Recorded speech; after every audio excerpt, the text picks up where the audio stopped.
Bab 161. Kata-kata Chen Chao membuat mata semua orang terbuka, dan wajah mereka menunjukkan kengerian. Semua tatapan anak-anak keluarga Chen berkumpul di dalam kotak kayu. Mata banyak orang menjadi merah. Melihat lekat-lekat, ada sebuah buku kuno yang terpelihara dengan baik di dalam kotak kayu. Di sampul buku kuno, kata-kata King San Sanren ditulis dalam naga dan burung phoenix. Ya, ini tulisan tangan King San Sanren. Saya pernah melihat gambar yang ditulis oleh King San Sanren di keluarga bangsawan di wilayah selatan, dan tanda tangannya persis sama dengan yang ini. Buku pegangan latihan King San Sanren, ini adalah harta yang tak ternilai. Dengan itu, kemungkinan kakek menembus alam semi-ilahi akan sangat meningkat. Chao bahkan dapat mencari buku pegangan latihan King San Sanren. Kali ini dia adalah persembahan harta karun nomor 1. Alasan mengapa semua orang sangat bersemangat adalah karena King San Sanren adalah pembangkit tenaga listrik di alam semi-dewa. King San Sanren adalah salah satu pembangkit tenaga listrik teratas di dunia seni bela diri di dinasti Qing. Catatan latihan yang ditinggalkannya mencatat pemahaman dan pemahamannya tentang kultivasi. Meskipun latihan seni bela diri terutama tergantung pada seniman bela diri itu sendiri. Namun, pengalaman kultivasi para master senior masih memiliki efek referensi bagi seniman bela diri. Terutama seniman bela diri puncak seperti Chen Guozhang. Bagus, saya sangat puas dengan hadiah ulang tahun Chao. Chen Guozhang berkata dengan gembira. Ketika Chen Chao mendengar kata-kata itu, dia melirik tiran itu dengan penuh kemenangan. Menurutnya, hadiah ulang tahunnya telah melampaui hadiah ulang tahun hegemoni, dan dia berhasil memenangkan hati orang tua itu. Pada saat ini, Chen Yunfeng, yang tidak jauh, mengedipkan mata pada beberapa anggota keluarga senior Chen. Menyiratkan bahwa mereka dapat mulai bertindak. Keluarga senior Chen sedikit mengangguk. Salah satu dari mereka memimpin dan berkata, "Patriark, Chao telah bertanggung jawab atas bisnis keluarga selama beberapa tahun, dan hasilnya sangat bagus. Saya pikir dia lebih cocok untuk posisi patriark yang lebih rendah daripada Long." Beberapa orang lain juga setuju. Paman dan keponakan memiliki ide yang sama. Long telah berada di zona perang barat tahun ini, dan tidak memberikan kontribusi kepada keluarga. Dia adalah kepala keluarga muda, dan banyak orang di keluarga memiliki banyak kritik. Petik 2. Ya, Paman. Chao tidak hanya luar biasa, tetapi dia juga sangat berbakti. Dalam beberapa tahun terakhir, Chao adalah pesta pemberian hadiah nomor 1 untuk jamuan ulang tahun. Kita bisa melihat kesalehan Chao dari catatan latihan King San Sanren. Saya juga berpikir Chao lebih cocok untuk jabatan patriark muda. Chen Chao melemparkan tatapan penuh kemenangan ke arah hegemon, seolah-olah dia telah mengambil kursi dari patriark muda. Pada saat ini, Basia sudah mengerti apa yang dikatakan Hao Kun Qin tentang menonton teater sebelumnya. Dia melihat sekeliling dan melihat bahwa sebagian besar pejabat senior di keluarga Chen telah menyatakan dukungan mereka untuk kepemimpinan Chen Chao. Tapi sangat sedikit orang yang mendukungnya. Setelah merasakan tatapan Chen Chao, Ba merendahkan mulutnya dengan seringai mengejek. Terlepas dari situasi saat ini, Chen Chao memiliki keunggulan mutlak. Tetapi sejak awal, pertarungan untuk pemilik keluarga muda ini telah berakhir. Artinya, Chen Chao pasti akan gagal. Tidak peduli berapa banyak senior yang dia menangkan atas keluarga Chen, hasilnya akan sama. Karena, di belakang Basia, kecuali dukungan Chen Guozhang, lebih penting lagi, ada dukungan Hao Kun Qin. Jika Anda mengatakan bahwa Anda dapat mengetahui seberapa besar kesalehan anak dari berharganya hadiah ulang tahun, maka saya pikir anak ke-6 lebih berbakti, kata Hao Kun Qin ringan. Chen Chao mencibir ketika dia mendengar kata-kata, "Maksudmu buku pegangan latihan King San Sanren tidak lebih baik dari seni bela diri yang luar biasa?" Nak, apakah kamu tahu siapa King San Sanren? Nilai jari berlian Zongyang, yang dibawa oleh orang ke-6 memang tidak seberharga buku pegangan latihan King San Sanren. Tetapi siapa yang mengatakan bahwa orang ke-6 hanya memiliki satu hadiah ulang tahun? Hao Kun Qin berkata dengan nada menghina, "Selain itu, King San Sanren tidak lain adalah hadiah ulang tahun. Itu tidak lebih dari seorang seniman bela diri semi-ilahi. Buku pegangan latihannya tidak terlalu berharga." Di mata prajurit biasa, King San Sanren adalah pembangkit tenaga semi-dewa yang sangat kuat. Tetapi bagi Hao Kun Qin, yang telah menembus para dewa, King San Sanren hanyalah seorang junior dalam seni bela diri. Salah satu cara seni bela diri, master adalah guru. Jika King San Sanren dan Hao Kun Qin berasal dari era yang sama, dengan ranah seni bela diri Hao Kun Qin, itu lebih dari cukup untuk menjadi master untuk King San Sanren. Kamu berani meremehkan King San Sanren? Apakah kamu pikir kamu adalah pembangkit tenaga listrik legendaris para dewa? Chen Chao mengejek. Chen Guozhang, yang tidak jauh, gemetar ketakutan ketika mendengar kata-kata itu. Hao Kun Qin bukan hanya pembangkit tenaga para dewa, tetapi juga penguasa kekuatan para dewa. Dia sepenuhnya memenuhi syarat untuk meremehkan orang-orang King San yang tersebar. Sikap buruk Chen Chao sudah cukup untuk membuatnya mati 100 atau 1000 kali. Tidak heran, Basia berkata bahwa Raja Naga memintaku untuk tidak mengungkapkan identitasnya untuk saat ini. Ternyata karena putra jahat Chen Chao yang memprovokasi Raja Naga, kata Chen Guozhang dalam hatinya. Pada saat ini, dia hanya meminta Chen Chao untuk bangun tepat waktu, tidak membuat kesalahan lagi dan lagi. Kalau tidak, para dewa tidak akan bisa menyelamatkannya. Sayangnya, doa Chen Guozhang tidak efektif. Chen Chao menertawakan lagi, "Nak, kamu bilang ada lebih dari satu hadiah ulang tahun untuk anak ke-6. Yang lainnya adalah pedang Youhan yang patah yang kamu foto di pelelangan harta kemarin. Saya ingin tahu, Zongyang Diamond Jari, ditambah senjata roh kelas menengah yang rusak, bagaimana nilainya melebihi buku pegangan latihan King San Sanren saya?" Hao Kun Qin tersenyum menghina dan melambai pada Jiao Qi. Jiao Qi segera memeluk kotak kayu dan berjalan ke Chen Guozhang. Kemudian kotak kayu dibuka, dan belati dingin muncul di depan mata semua orang. Hao Kun Qin mengirim senjata spiritual kelas menengah atas, pedang Youhan untuk anak ke-6. Saya berharap kesehatan Tuan Chen baik dan semuanya berjalan dengan baik, kata Hao Kun Qin. Kata-katanya terdengar seperti guntur di telinga semua orang. Termasuk Chen Guozhang, mata semua orang terfokus pada pedang pendek di dalam kotak kayu. Wajah semua orang dipenuhi dengan keterkejutan. Pedang pendek ini ternyata adalah senjata spiritual kelas menengah, dan itu juga merupakan senjata spiritual kelas menengah atas. Untuk seniman bela diri, itu adalah senjata roh rendahan biasa. Itu cukup untuk meningkatkan kekuatanmu sendiri. Belum lagi senjata roh kelas menengah atas. Melihat seluruh wilayah utara, ada beberapa senjata roh kelas menengah yang rusak. Tapi hanya ada 2 senjata roh kelas menengah yang lengkap. Satu di keluarga Mo, dan yang lainnya di keluarga Chen. Chen Guozhang menduduki peringkat ke-150 dalam daftar Master Dunia. Itu karena senjata spiritual kelas menengah biasa di tangannya. Jika Chen Guozhang bisa memiliki pedang Nether Frost, kekuatannya akan langsung meroket. Peringkatnya dalam daftar Master Dunia dapat ditingkatkan setidaknya 20 tempat dan bergegas ke 130 teratas. Tidak mungkin. Pedang Yuhan yang kamu foto di pelelangan harta karun kemarin jelas pedang patah, kenapa sekarang pedang pendek? Pedang Yuhan ini pasti palsu. Chen Chao meraung dengan percaya diri. Bab 162. Sebagai seorang pemuda dari keluarga Chen, dia tahu persis apa arti senjata spiritual kelas menengah atas. Nilai senjata ajaib seperti itu tidak kurang dari Zuguo, dan umumnya di tangan master semi-dewa yang kuat. Bahkan 100 master top dunia sulit didapat. Belum lagi, Chen Guozhang hanya berada di peringkat 150 dalam daftar master dunia. Jika pedang pendek di kotak kayu benar-benar senjata spiritual kelas menengah atas, itu akan menjadi harta keluarga Chen. Buku pegangan latihan King San Sanren jelas tidak lebih baik dari pedang pendek. Oleh karena itu, dia tidak pernah percaya bahwa pedang pendek yang dikeluarkan Hao Kun Qin adalah senjata spiritual kelas menengah atas. Dan dia ingat dengan sangat jelas bahwa pedang Youhan yang difoto Hao Kun Qin di pelelangan harta karun kemarin memang pedang yang patah. Panjangnya hanya 2/3 dari pedang penuh. Hao Kun Qin berkata dengan ringan, pedang Youhan yang saya foto kemarin memang senjata roh kelas menengah yang rusak. Tapi setelah saya kembali, saya memperbaikinya dan mengubahnya menjadi pedang pendek. Perbaikan dan reformasi, maksudmu, kamu bisa menempa senjata spiritual? Chen Chao mencibir, wajahnya penuh ketidakpercayaan. Bukan hanya dia tidak percaya, tetapi anak-anak keluarga Chen yang hadir hampir tidak mempercayainya. Metode mengeluarkan senjata roh hampir hilang di dunia seni bela diri. Melihat seluruh kerajaan Xia besar, hanya keluarga dan kekuatan besar tertua dan terkemuka yang dapat mengontrol metode pengecoran artefak roh. Bagaimana mungkin Hao Kun Qin? Tiran di samping melihat ekspresi curiga Chen Chao dan yang lainnya. Sudut mulutnya tidak bisa menahan sentuhan ejekan. Sekelompok katak di dasar sumur. Raja Naga tidak hanya mampu mengeluarkan senjata spiritual, tetapi juga ahli alat spiritual teratas.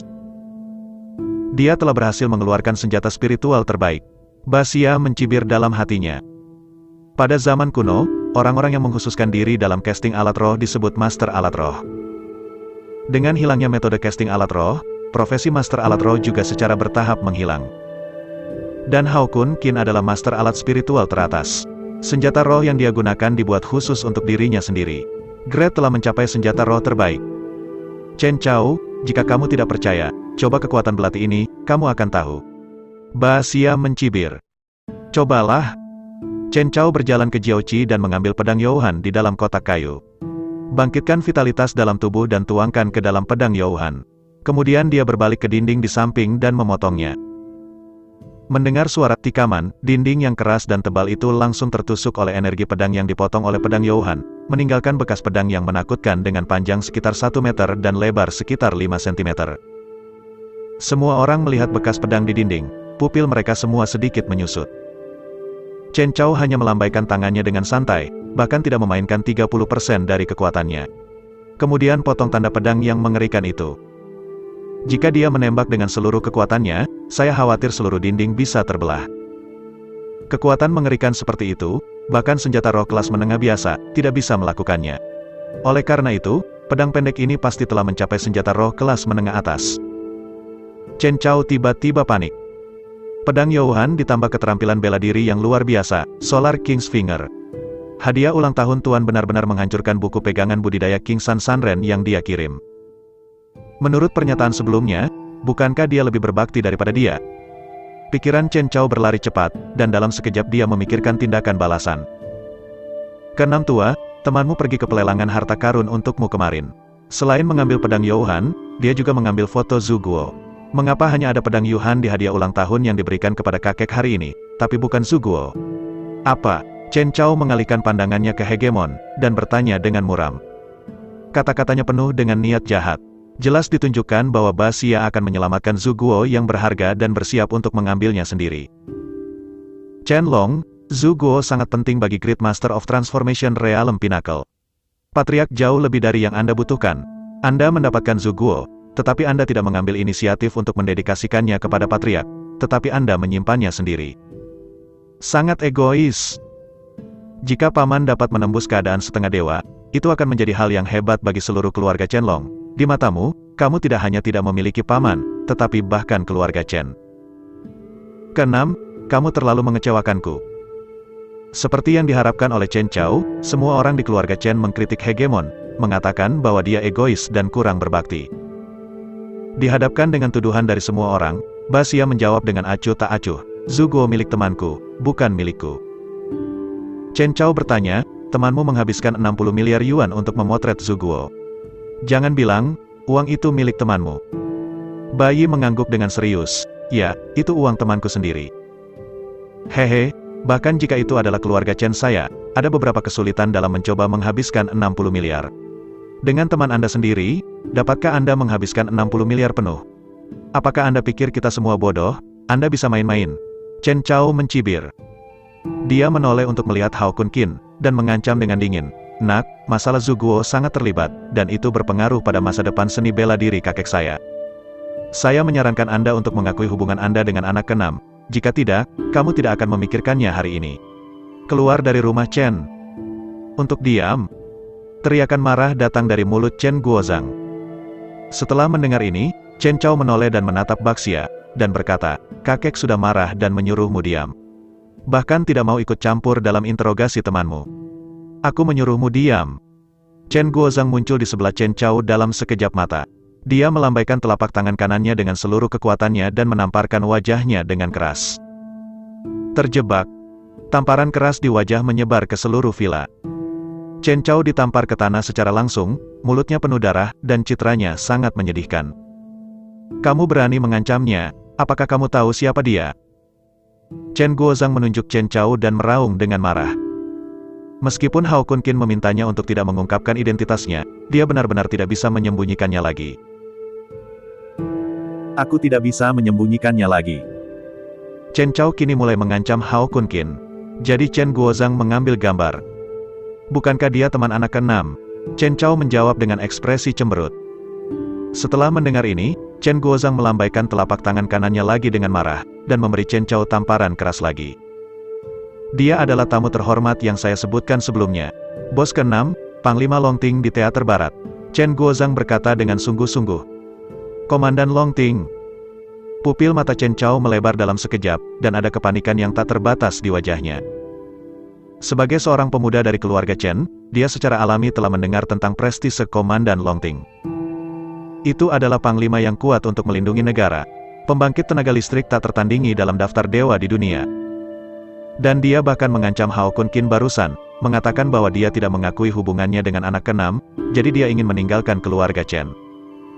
Tidak hanya itu, dia juga memprovokasi Hao Kun Qin berkali-kali di lelang harta karun kemarin.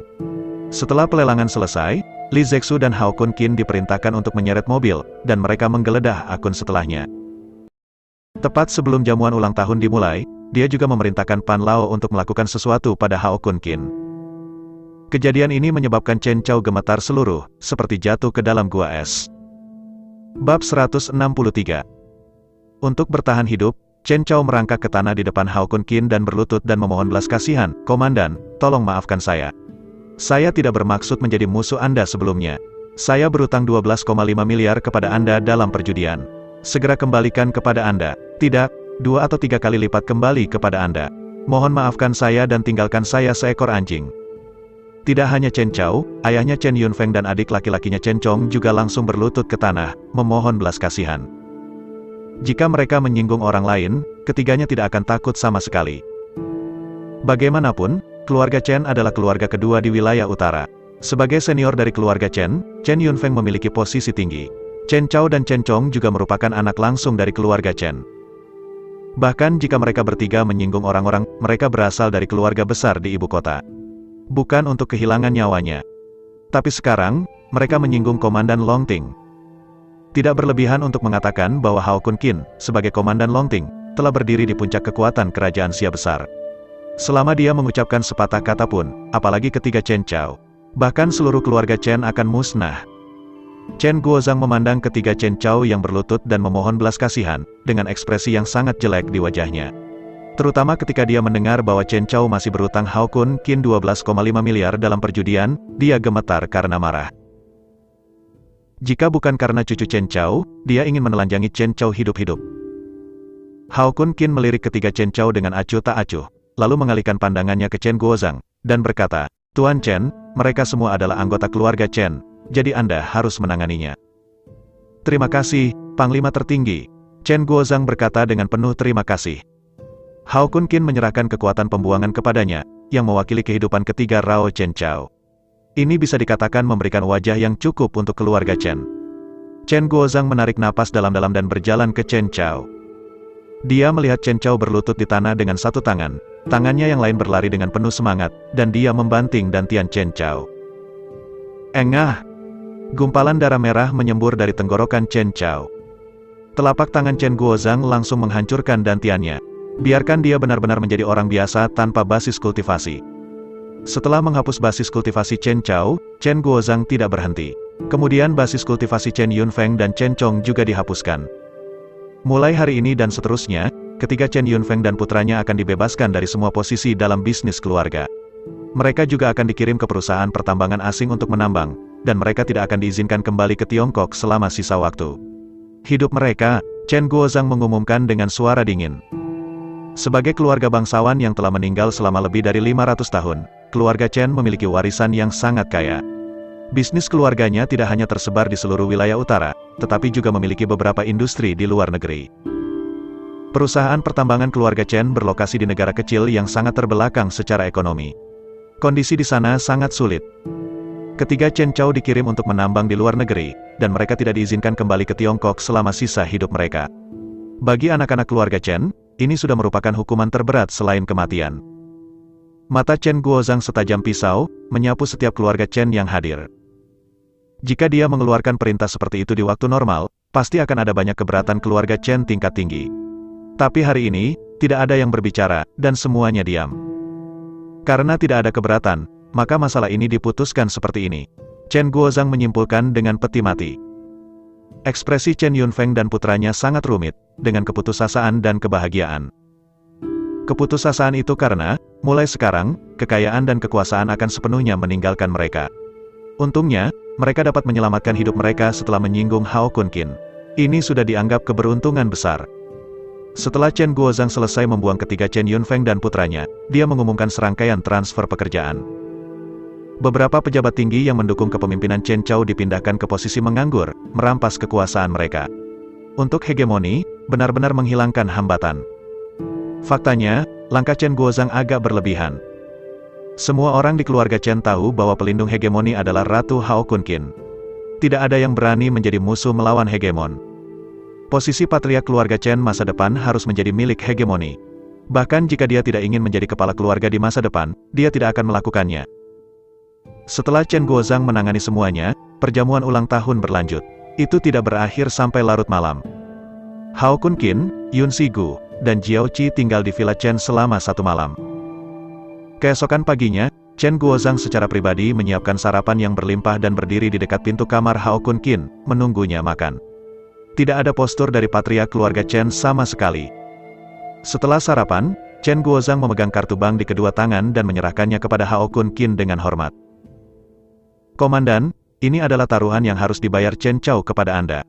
Keluarga Chen saya telah membayar kompensasi 3 kali lipat, dan saya harap Anda akan puas." Chen Chao berutang kepada Hao Kun Qin akun perjudian sebesar 12,5 miliar. 3 kali kompensasinya adalah 37,5 miliar. Hao Kun Qin melambaikan tangannya dan berkata, "Kakek, kamu tidak perlu membayar kompensasi 3 kali lipat. Hanya 12,5 miliar yang bisa." Chen Guozhang menggelengkan kepalanya dengan cepat. "Tidak. Insiden ini awalnya adalah kesalahan keluarga Chen saya. Hanya 3 kali kompensasi yang dapat mengungkapkan permintaan maaf keluarga Chen saya." Melihat desakan Chen Guozhang, Hao Kun Qin tahu bahwa dia tidak bisa menolak, jadi dia harus menerima kartu bank. Ba Xia di samping juga mengeluarkan kartu bank dan menyerahkannya kepada Hao Kun Qin dengan hormat. Raja Naga, Li Zexu mengirim tagihan perjudian. Hao Kun Qin mengangkat alisnya sedikit, dan berkata dengan terkejut, Li Zexu benar-benar mengumpulkan 12,5 miliar. Meskipun dia dengan baik hati membujuk Li Zexu kemarin untuk membuat perjudiannya sebanyak mungkin. Tapi tidak ada harapan di hatiku. Keluarga Li hanyalah keluarga kelas menengah, dengan total aset keluarga tidak lebih dari 80 miliar. 12,5 miliar, setara dengan 1/7 dari total aset keluarga Li. Meskipun Li Zexu adalah pemilik muda dari keluarga Li, dia ingin menggunakan 1/7 dari total aset keluarga Li untuk membayar kembali perjudian. Para pemimpin senior keluarga Li pasti akan keberatan. Ba Xia menjawab, Li Zexu mengambil posisi patriark muda, dan menukarnya dengan 12,5 miliar. Saat ini, dia bukan lagi patriark muda keluarga Li. Dia juga telah kehilangan semua posisi. Hao Kun Qin mengangkat sudut mulutnya sedikit ketika dia mendengar kata-kata itu, dan memuji, Li Zexu cukup tegas. Untuk membayar kembali perjudian, Li Zexu menyerahkan posisi patriark muda. Di mata semua orang di keluarga Li, itu adalah langkah yang sangat bodoh. Namun dalam pandangan Hao Kun Qin, ini adalah pilihan yang paling tepat untuk Li Zexu dalam hidupnya. Dari sudut pandang saat ini, Li Zexu adalah kerugian. Tetapi dalam beberapa hari, keluarga Li akan menangis dan memohon padanya untuk membiarkan dia kembali menjadi patriark muda. Kecuali Li Zexu, berapa banyak orang lain yang masih berjudi? Tanya Hao Kun Qin. Ba Xia menjawab, tidak. Jika itu masalahnya, maka kamu bersiaplah. Mari kita berangkat untuk mengumpulkan akun. Kata Hao Kun Qin acuh tak acuh. Membayar hutang adalah hal yang wajar. Dia telah memberi orang-orang itu 1 hari untuk mengumpulkan uang. Tetapi selain Li Zexu, tidak ada orang yang tersisa yang membayar kembali. Jelas, mereka siap untuk jatuh kembali pada tagihan. Dalam hal ini, Hao Kun Qin tidak punya pilihan selain datang untuk mengambil akun. Bab 164. Setelah akun dikumpulkan, sifatnya berubah. Selain memulihkan akun perjudian, Hao Kun Qin juga membebankan bunga. Lagi pula, ada harga yang harus dibayar jika uang yang terutang tidak dilunasi. Iya, Raja Naga. Ba Xia dengan cepat turun untuk bersiap. Setelah beberapa saat, sebuah Rolls Royce yang diperpanjang melaju keluar dari rumah Chen. Perhentian pertama yang dipilih Hao Kun Qin adalah keluarga yang di mana Yang Mingrui berada. Keluarga yang di mana Yang Mingrui berasal adalah keluarga kelas menengah di wilayah utara. Keluarga yang telah menjalankan bisnis selama beberapa generasi, dan telah diwariskan selama lebih dari 300 tahun. Base campnya berada di kota Jiangling, yang berjarak lebih dari 300 km dari keluarga Chen. Ketika Hao Kun Qin dan Li Zexu berlomba di Qiulongsan, Yang Mingrui membuka taruhan di puncak gunung. Yun Sigu dan Jiao Qi berutang total 20 miliar hutang judi. Meskipun di mata Hao Kun Qin, 20 miliar tidak berbeda dengan 2 juta. Namun, tidak ada seorang pun di dunia ini yang bisa mengandalkannya. Karena Yang Mingrui tidak mematuhi aturan, dia ingin kembali ke tagihan. maka Anda harus membayar harganya. Pada jam 12 siang, Yang Mingrui sedang makan di restoran kelas atas. Tiba-tiba merasakan hawa dingin. Dia mendongak ke arah pintu. Pintu kotak yang tertutup tiba-tiba terbuka. Hao Kun Qin membawa Yun Sigu dan ketiga orang itu ke dalam kotak dengan perlahan.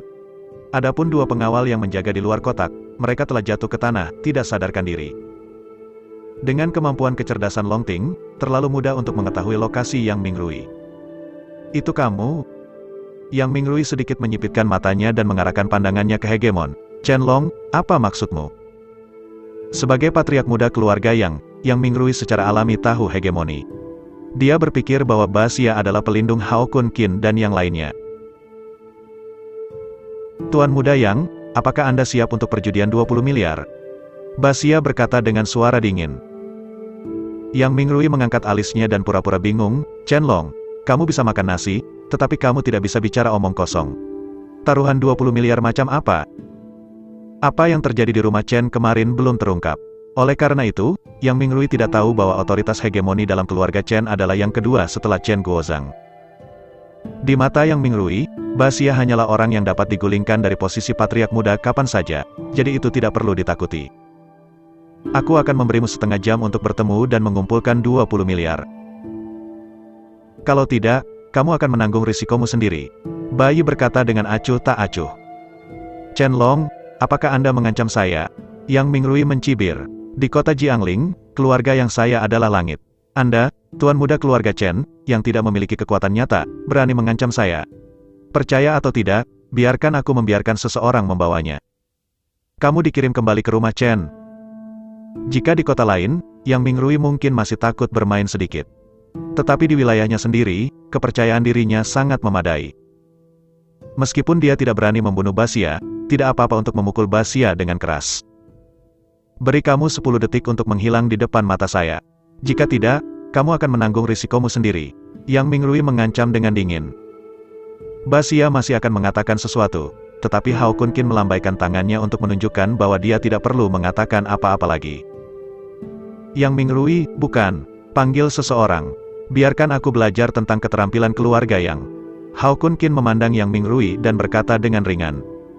Sebuah keluarga kelas menengah di wilayah utara tidak hanya mengandalkan akunnya, tetapi bahkan berani mengancamnya. Itu hanya mencari kematian. Ngomong-ngomong, waktuku sangat berharga. Aku memberimu kesempatan untuk menelepon orang, tetapi untuk waktu yang dibutuhkan, kamu harus membayar bunga. Hao Kun Qin berkata dengan ringan. Kamu berutang total 20 miliar dalam perjudian. Dari sekarang, setiap setengah jam, tagihan perjudian meningkat 10 miliar. Kamu mencari kematian. Cahaya dingin melintas di mata Yang Mingrui. Dia mengeluarkan ponselnya dan segera mulai menelepon orang-orang. Setelah melakukan beberapa panggilan berturut-turut, Yang Mingrui meletakkan telepon. Jelas, dia merasa bahwa orang yang dia panggil sudah cukup untuk berurusan dengan Hao Kun Qin dan yang lainnya. Wah, jika kamu bersujud sekarang dan mengakui kesalahanmu, pemuda ini mungkin masih berbelas kasih dan meninggalkanmu seluruh tubuh. Yang Mingrui berkata dengan arogan. Mulut Hao Kun Qin membangkitkan penghinaan. Karena panggilan selesai, Anda tidak perlu duduk. Berlutut di tanah dan menunggu orang yang Anda panggil datang. Di akhir pidato, Hao Kun Qin melambai dua dengan penuh semangat. Seketika menembus lutut Yang Mingrui. Apa? Yang Mingrui menjerit dan jatuh langsung ke tanah. Tuan muda Ben akan membunuhmu. Yang Mingrui meraung dengan mata merah. Jiao Qi, telapak tangan. Kata Hao Kun Qin acuh tak acuh. Jiao Qi berkedip dan langsung muncul di samping Yang Mingrui, menjabat tangan kanannya, menamparkan wajah Yang Mingrui dengan keras. Hanya dengan satu tamparan, gigi Yang Mingrui copot. Mulai sekarang, jika kamu mengatakan satu omong kosong lagi, kemudian tampar mulutmu 10 kali. Kata-kata Hao Kun Qin membuat Yang Mingrui gemetar. Menutupi wajahnya yang bengkak, dia tidak berani membuat suara sedikit pun. Hanya saja matanya dipenuhi dengan kebencian yang mengerikan. Saya tidak sabar untuk merobek Qin lahir hidup. Ketika pemuda ini tiba, aku pasti akan menghancurkan tubuhmu menjadi berkeping-keping. Yang Mingrui meraung di dalam hatinya. Lebih dari setengah jam kemudian, lebih dari selusin kendaraan komersial diparkir di luar restoran. Lebih dari 50 pria berseragam turun dari mobil dan bergegas masuk ke restoran dengan agresif. Langsung ke kotak tempat Hao Kun Qin dan yang lainnya berada. Orang-orang ini semua adalah elit dari keluarga Yang. Hao Kun Qin mengangkat alisnya sedikit, dan berkata dengan nada menghina, 2 transformasi tingkat menengah, 3 transformasi tingkat awal, dan 50 seniman bela diri kekuatan batin. Apakah ini kekuatan keluarga Chen? Kekuatan seperti itu cukup untuk melukai keluarga biasa. Tetapi bagi Hao Kun Qin, itu tidak cukup. Suaranya jatuh, dan pintu yang tertutup ditendang terbuka. Lebih dari 50 pria agresif muncul di luar kotak. Zhao Tua dan Wu Tua, semuanya kecuali Chen Long terbunuh. Terutama pemuda yang berdiri di tengah, menyiksa Ben Shao untuk membunuhnya. Teriak Yang Mingrui. Lao Zhao dan Lao Wu adalah 2 pejuang di tahap pertengahan transisi. Tuan, jangan khawatir, kami pasti akan membiarkannya mati kesakitan. Mata Zhao Tua berkedip karena kedinginan. Dia dan Penatua Wu di sebelahnya bergegas ke kotak terlebih dahulu dan menyerang Hao Kun Qin. Gulungan. Menghadapi Lao Zhao dan Lao Wu yang datang dengan kasar, Hao Kun Qin mendengus dingin, melambaikan tangannya, dan menggulung angin yang menakutkan, dan langsung mengusir mereka berdua. Tuan besar. Pupil Zhao Lao dan Wu Lao sedikit menyusut. Yang Mingrui hanya tahu bahwa Hao Kun Qin sangat pandai balapan, tetapi tidak tahu kekuatan Hao Kun Qin. Karena itu, ketika dia melihat Hao Kun Qin memukul mundur Zhao Lao dan Wu Lao dengan mudah, dia juga terkejut. Jangan pegang tanganmu, kamu pergi bersama, teriak Yang Mingrui. Tuan Zhao dan Tuan Wu mengangguk. Dengan 3 prajurit lainnya di tahap awal transformasi, mereka menyerang Hao Kun Qin bersama-sama. Mengguncang telapak jiwa. Haida! Tebasan emas! Zhao Lao, Wu Lao dan yang lainnya semua meledak dengan kekuatan penuh mereka, menampilkan seni bela diri terkuat, dan mengecam Hao Kun Qin. Dalam pandangan mereka, Grandmaster itu kuat. Tetapi pada saat yang sama menghadapi serangan 2 tuan di tahap tengah transformasi dan 3 tuan di tahap awal transformasi, masih mustahil untuk menghentikan mereka.